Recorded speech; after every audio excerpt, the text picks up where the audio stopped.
శ్రీకృష్ణ వందే జగద్గురు. నా పేరు లక్ష్మి. నేను నాగోలు హైదరాబాద్లో ఉంటున్నాను. నేను వజ్రవాక్యంలోని ఒక వాక్యాన్ని చెప్తున్నాను.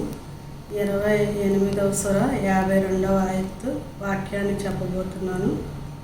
మేము లోగడ ఎవరికి గ్రంథం ఇచ్చామో వారు దేనిని కూడా విశ్వసిస్తారు.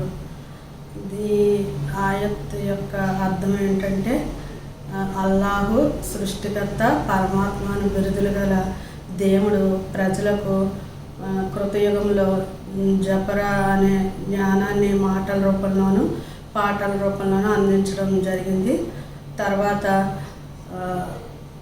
తన దూతలైన ఆకాశంలో ఉన్న మేఘాల ద్వారా ఉరుములు మెరుపుల శబ్దంలో సూర్యుడికి జ్ఞానాన్ని ఇవ్వడం జరిగింది.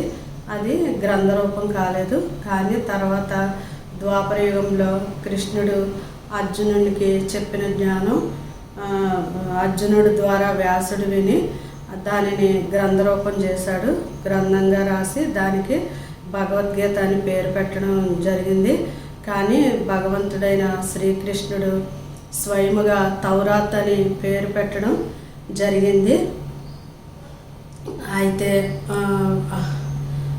ఎప్పటి కాలంలో అప్పటి కాలం భగవద్గీత చదివిన వారు జ్ఞానం మనదేనని అనుకుంటారు.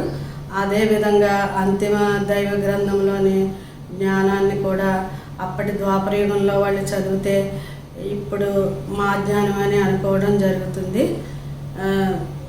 శ్రీకృష్ణుడు చెప్పిన భగవద్గీత లేక తౌరాత్ని జ్ఞానులైన వారు ప్రథమ దైవ గ్రంథం అని చెప్తున్నారు. అలాగే ఇప్పుడు వచ్చిన ఖురాన్ గ్రంథంని అంతిమ దైవ గ్రంథం అని చెప్పడం జరుగుతోంది. ఇప్పటి వాళ్ళు ఇప్పటి జ్ఞానాన్ని ఒకటే అనుకోవటం జరుగుతుంది.